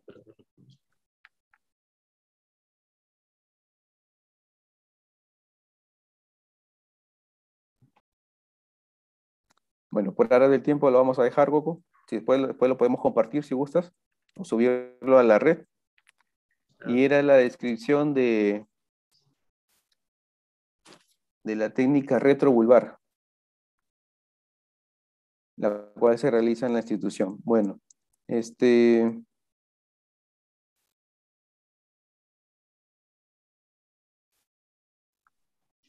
Y no puede intentar compartir una vez. Creo que es un video muy bueno, ¿no? Sí, a ver, ayúdame un poquito. Sí. Yo lo tengo acá en el Filmora. Por cuestiones de logística no lo he podido exportar, pero ¿cómo puedo hacer para compartir la pantalla en mi computadora? Elija la opción de Share Screen y debería de aparecerle todas las pantallas disponibles. Ya está. Cuéntame, ¿se ve? Yes, sí se ve. Pero se ve el ¿Listo? audio del video. Perfecto. Bueno, vamos describiendo el video, no te preocupes. Sí se ve, sí se ve. Bien, para esta, dígame. ¿Se ve bien, Coco? Sí, doctor, se ve. Perfecto. Para esta técnica anestésica, bueno, tenemos que primero calmar al paciente, explicar lo que vamos a realizar, fijar la mirada perpendicular, ¿ok? Y introducimos la aguja, en este caso de 23 gauge, en el tercio externo temporal inferior, en la unión. Al introducir, hacemos un movimiento de 45 grados hacia adentro y arriba, aspiramos, inyectamos el anestésico, más o menos entre 3 a 5 mililitros. En este caso, el doctor aquí inoculó, 5 mililitros y retira, ¿no? Una buena técnica anestésica no va a generar hematomas, no va a generar hinchazones. Y aquí estamos viendo la evaluación de la anestesia y sobre todo de la asinesia del globo ocular a operar, ¿no? A ser intervenido. Como vemos, al comparar, no hay movimiento, ¿no? Entonces esto nos lleva a una cirugía tranquila, ¿no? Sin complicaciones, por decirlo así.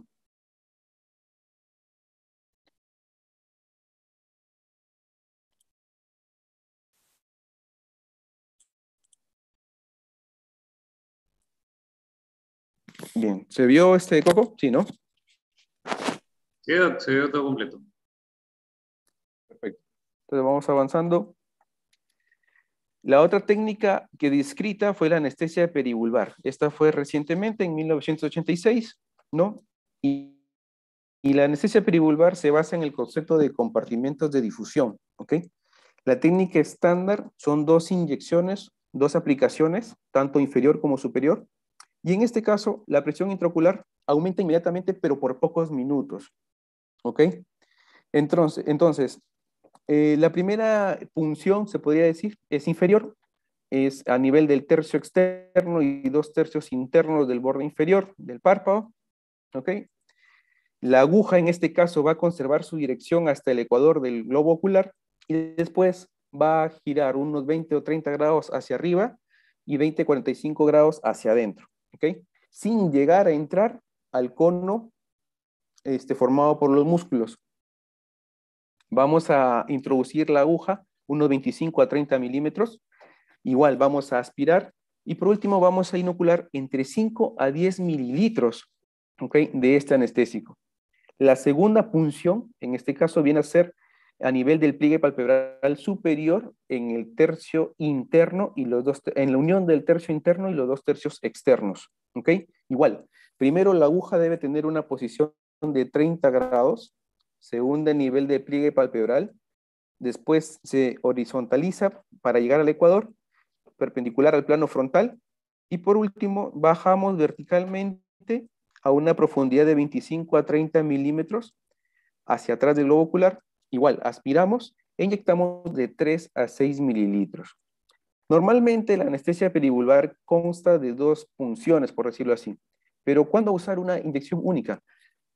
Cuando nuestro paciente nos colabora, cuando sabemos que nuestro paciente va a prestar atención a nuestras indicaciones, que no es ansioso, que no tiene ninguna comorbilidad o alguna condición médica que nos pueda complicar la cirugía. Entonces, se dice que podemos usar solamente la primera punción en la anestesia de catarata y vamos a poder llevar una cirugía tranquila. De repente no vamos a lograr una adecuada asinesia, pero sí vamos a poder obtener una muy buena anestesia, ¿ok? Entonces, en esta técnica, la presión intraocular aumenta inmediatamente, pero es transitoria. Se normaliza en pocos minutos con o sin compresión ocular.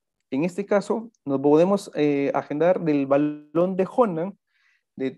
Este balón lo inflamos a 30 milímetros de mercurio y lo vamos a colocar durante unos 20 minutos, que es lo ideal, ¿ok? Algunos textos o bibliografías refieren de que 10 minutos es suficiente. ¿Esto qué va a lograr? ¿O qué vamos a lograr con este procedimiento? Vamos a reducir la hinchazón de los párpados, vamos a reducir o vamos a evitar la quemosis, y si nos pasamos de la presión, podemos llevar incluso a una ligera hipotonía. En este caso, no realizar el procedimiento del balón de Honan cuando hay casos de gran hipertonía o, obviamente, cuando tenemos heridas esclerales o corneales, ¿no? Para evitar la dehiscencia, obviamente, del contenido intraocular. Las complicaciones que se pueden presentar en estas 2 grandes técnicas, retrovulvar y perivulvares, han sido muy descritas ampliamente, ¿no? Motivo por la cual a veces algunos cirujanos han preferido ya dejarlas de usar, sobre todo la retrovulvar, que es la que más complicaciones severas puede llegar a tener, ¿ok? En primer lugar, las complicaciones neurológicas centrales, la penetración o perforación del globo ocular, complicaciones vasculares, hemorragias retrovulvares, alteraciones de la arteria central como la oclusión de la vena central de retina, ¿ok? Incluso inyección intravascular directa a la arteria o a la vena de los anestésicos, ¿ok? También podemos tener traumatismos del nervio óptico, lesiones musculares, se evidencian, por ejemplo, en el elevador del párpado superior y de los músculos extrínsecos, generando alteraciones como ptosis palpebral o diplopía. ¿Ok? Y las complicaciones menos frecuentes son el reflejo oculocardíaco y los hematomas palpebrales conjuntivales. Ahora, dentro de las manifestaciones neurológicas, ¿cómo es que se producen estas? Cuando nosotros colocamos las inyecciones retrovulvares, podemos lacerar la vaina del nervio óptico. Entonces, nosotros no nos damos cuenta y vamos a perfundir el anestésico, y este anestésico va a viajar por el espacio subaracnoideo, llegando al complejo, a los núcleos vulvares que tenemos atrás en la médula, y vamos a poder presentar alteraciones de conciencia, coma, escalofríos, convulsiones, ¿no? Incluso podemos bloquear o presentar alteraciones en el ojo contralateral por comunicación a través del quiasma óptico, ¿ok? También podemos presentar amaurosis, midriasis o oftalmoplegia. Manifestaciones respiratorias como la respiración irregular, la hipoventilación, el apnea también se pueden ver, y edemas pulmonares agudos o más raros. Las manifestaciones cardiovasculares podemos tener como taquicardia o bradicardia, ¿ok? Y bueno, los factores que favorecen la perforación del globo ocular durante la anestesia retrovulvar: en primer lugar, aumento de la longitud axial del globo ocular. Hablaban temprano de pacientes con ojitos miopes, ¿no? Longitudes axiales largas. Debemos tener mucho cuidado en estos pacientes, sobre todo si estamos iniciando nuestra curva de cirugías en FACO, y queremos nosotros entusiasmados aplicar, y lo que queremos es operar, ¿no? Entonces, seleccionar muy bien a nuestro paciente, conocer bien a nuestro paciente para poder elegir la técnica anestésica idónea para este paciente, ¿ok? Antecedentes de cirugía también son factores de riesgo para perforación del globo ocular.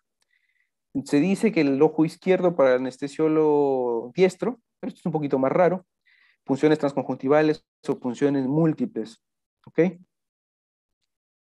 Y aquí describe la aguja de más de 30 milímetros de longitud, ¿no? ¿Recuerdan la aguja de Atkinson que les presentábamos? Actualmente ya no se utiliza, se prefiere usar de menos longitud y con un calibre de más o menos 23 gauss. Por último, ya las otras técnicas locales que tenemos también para la cirugía de segmento anterior, en este caso de catarata, hablamos de las tópicas, las subconjuntivales y las subtenonianas.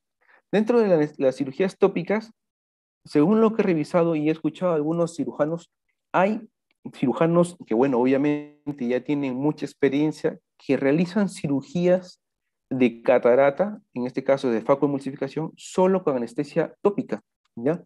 Utilizando tetracaína o proximetacaína durante unos 5 o 10 minutos, ¿ok? Ellos muy bien presentan buenos resultados al momento de realizar cirugías de catarata. Pero si bien es cierto, la manipulación del iris, como decían temprano, es más dolorosa, o la tracción de las zónulas pueden llevar a generar molestias o sensaciones desagradables, ¿no? Como dolor, por ejemplo. Entonces, en este caso, existen los refuerzos, como la inyección intracamerular de lidocaína al 1% con un volumen de 0.2 o 0.3 mililitros. Y esto va a generar una buena, vamos a llevar una cirugía tranquila, y obviamente, y nuevamente recalcar que esto se hace eligiendo bien a tu paciente, conociéndote bien tú como cirujano. Si sabes que eres un cirujano que ya domina la técnica, que tu tiempo operatorio va a ser corto, podemos darnos ese lujo de operar con anestesia solamente tópica, ¿ok? Las ventajas y postoperatorio van a ser muy, muy, muy buenas para el paciente. La lidocaína al 1% en lesiones, en la anestesia subconjuntival, en este caso pueden servir como refuerzo, pero no es una anestesia que se va a utilizar de rutina para las cirugías de catarata, ¿ok? Y la que sí se está usando mucho, sobre todo en el extranjero, son las subtenonianas. Son pacientes cirujanos que solamente utilizan para la cirugía de catarata la anestesia subtenoniana, ¿ok? En este caso, la anestesia subtenoniana, también llamada paravulvar o epiescleral, se aplica directa en el espacio subtenoniano, se realiza una incisión conjuntival, y a través de una cánula vamos a aplicar de 3 a 5 mililitros, ¿ya? Que es lo suficiente, pero se ha visto en algunos estudios que pueden llegar a aplicarse volúmenes de hasta de 1 a 11 mililitros. ¿Cómo es la técnica? En este caso, la técnica subtenoniana. Bueno, preparamos bien al paciente, colocamos bien nuestro blefarostato, nuestro tegadero, obviamente, hacemos una buena asepsia con iodopovidona y más o menos de 3 a 5 milímetros cogemos con una pinza sin diente la conjuntiva y el tendón, cortamos con una tijera Westcott completamente la conjuntiva y el tendón y vamos a introducir nuestra cánula, una cánula especial que más adelante le voy a explicar cómo se llama, ¿ok? Siguiendo todo el borde epiescleral, todo el reborde epiescleral, dirigiéndola primero hacia arriba y por último hacia atrás. La misma cánula nos va a ayudar, ¿no? Entonces, el anestésico va a ir directamente hacia atrás, tratando de bloquear por difusión los elementos neurológicos que tenemos atrás. En este caso, la cánula especial para subtenum es una cánula acodada, con bisel corto y plano, como tenemos en la imagen. Esta es la cánula de Grenbow. Si algunos están interesados en adquirirla, se llama cánula de Grenbow. Por lo general, nunca he visto esta cánula en mi institución, ¿no? De repente algunos cirujanos sí la utilizan. Como le digo y le repito, la anestesia subtenoniana es muy utilizada para las cirugías de catarata porque nos logra una buena anestesia y una buena cinesia, ¿okay? del globo ocular. Y ya para ir acabando, las ventajas e inconvenientes de las principales técnicas de anestesias locorregionales.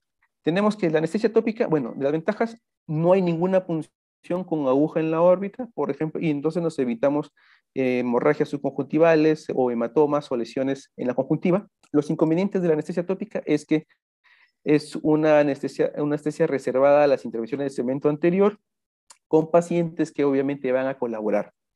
Y esta anestesia tópica va a ser insuficiente en caso de complicaciones intraoperatorias, por ejemplo, ruptura de la cápsula posterior. Y si tenemos que convertir, obviamente no va a ser suficiente.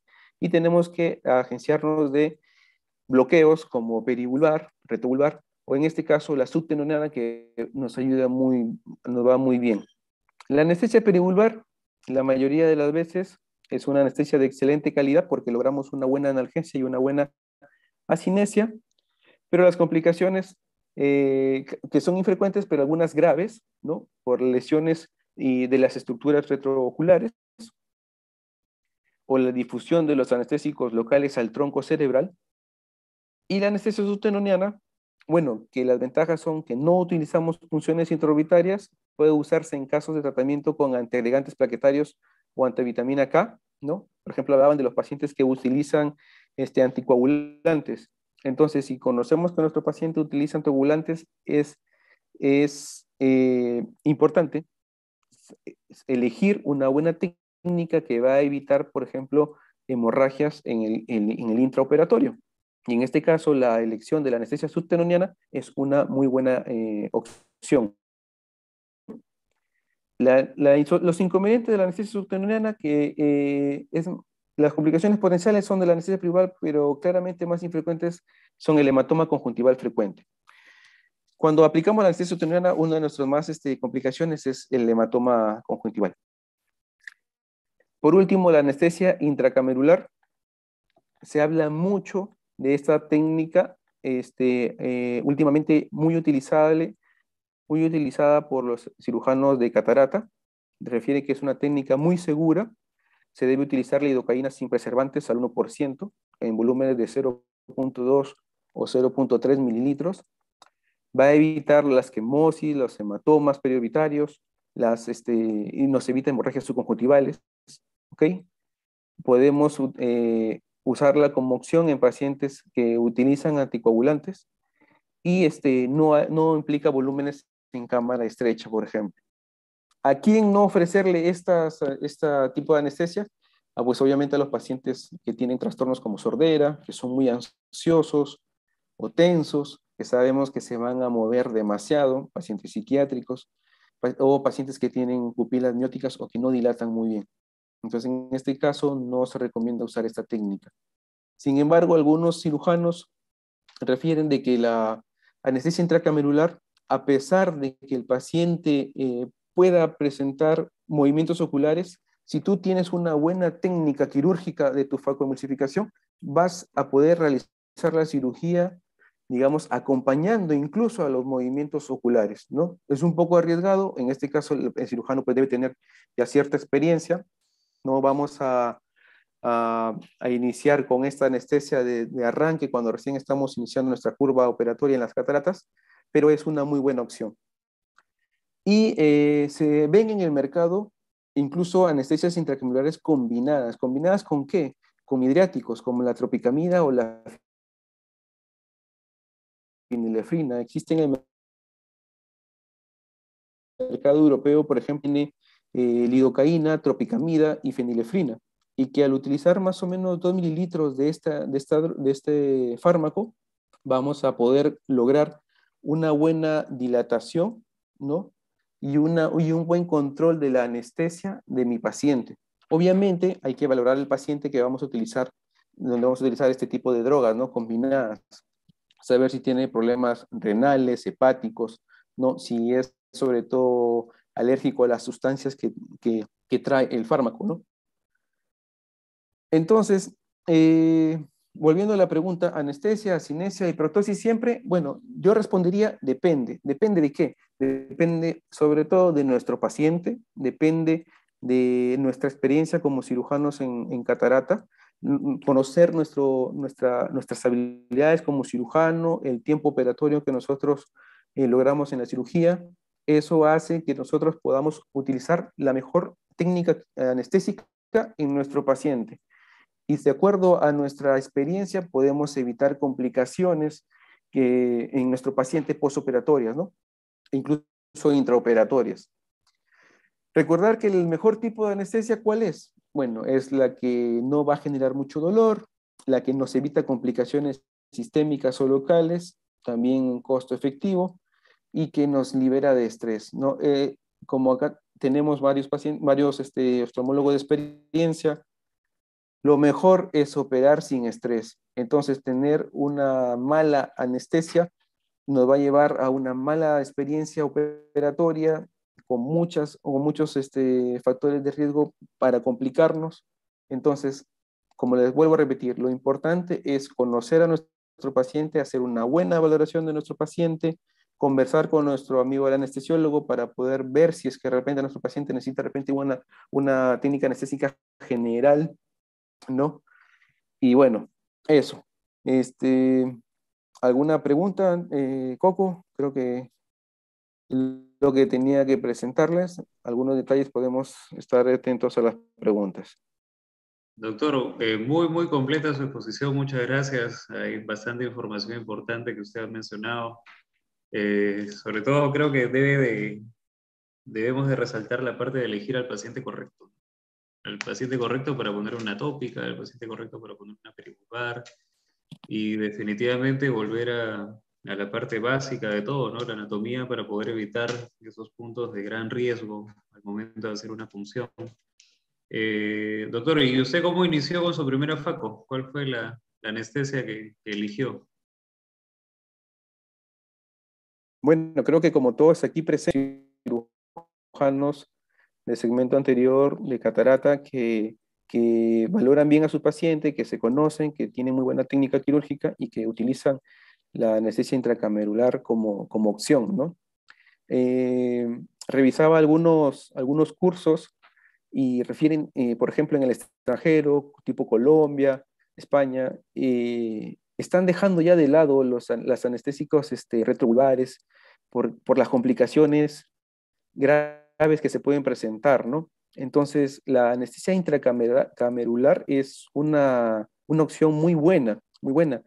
Y algunos dirán, pero el paciente se va a mover mucho. Y les digo, sí, se mueve mucho, pero el cirujano debe conocer, ¿no? Debe conocerse, y si domina una muy buena técnica de facoemulsificación,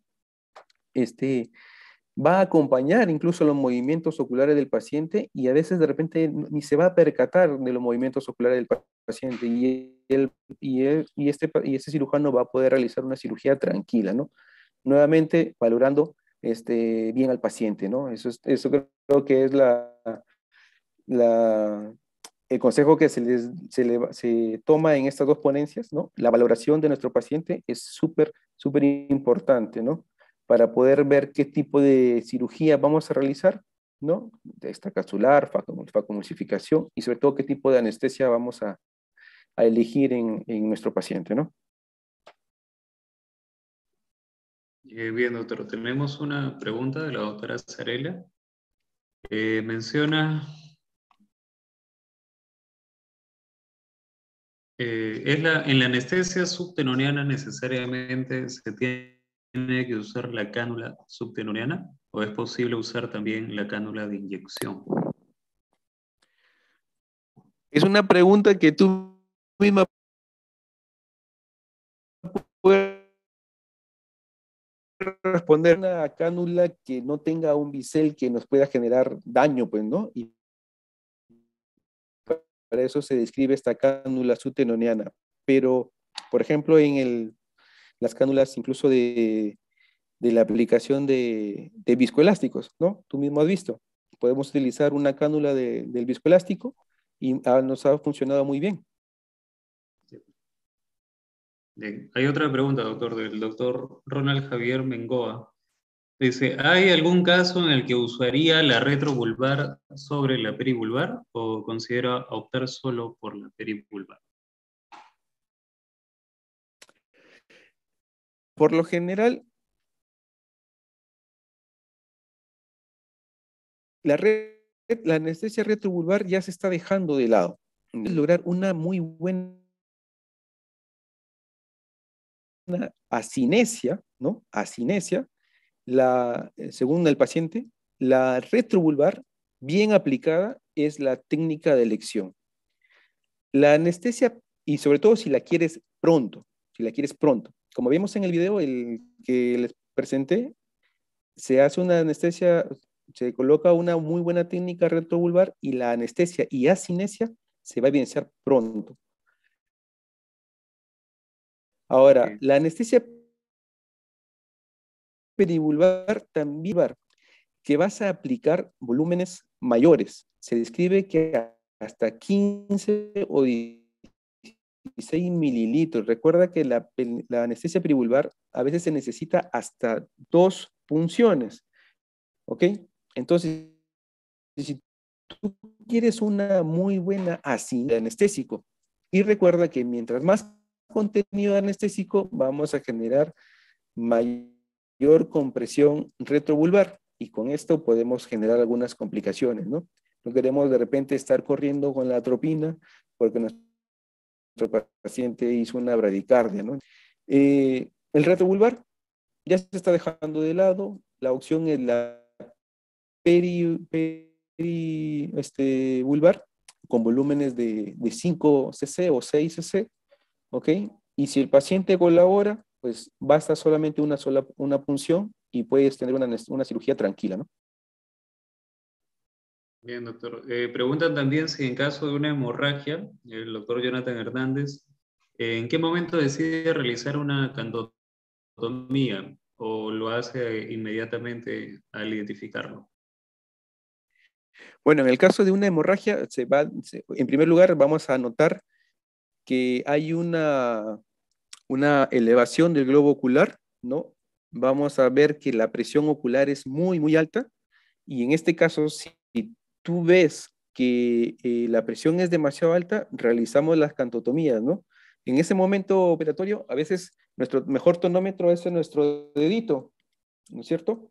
Entonces valoramos que la presión es muy alta y eso puede llevar a complicaciones vasculares por compresión de la arteria oftálmica o de la vena oftálmica. Entonces, si es muy seria el hematoma, como se puede presentar en algunos casos, realizar las cantotomías es una muy buena opción. Obviamente debes saber realizarlas, ¿no? Si tú no sabes realizar una cantotomía, mejor no hacerlo y obviamente acudir a alguien que sí lo sepa hacer. Bien, doctor. Hay una pregunta más. ¿Qué anestesia usaría en mini-NUC y en extracapsular?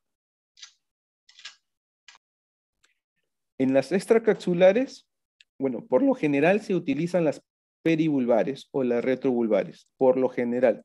¿Por qué? Porque hay más manipulación, el tejido a operar es mayor, los cortes son más mayores, se aborda detrás del iris, ¿no? Entonces, necesitamos una anestesia un poquito mayor, retrovulvar o perivulvar, ¿no? Pero sin embargo, se puede utilizar también la combinación. Por ejemplo, podemos aplicar una anestesia intracamerular y un refuerzo de una anestesia subtenoniana y nos va a ir también muy bien. Por ejemplo, estas dos técnicas se utilizan bastante bien en cirugías de trauma ocular, ¿ok? Entonces, yo creo que la combinación de una anestesia intracamerular con un refuerzo subtenoniano nos va a ir perfecto una cirugía extracapsular.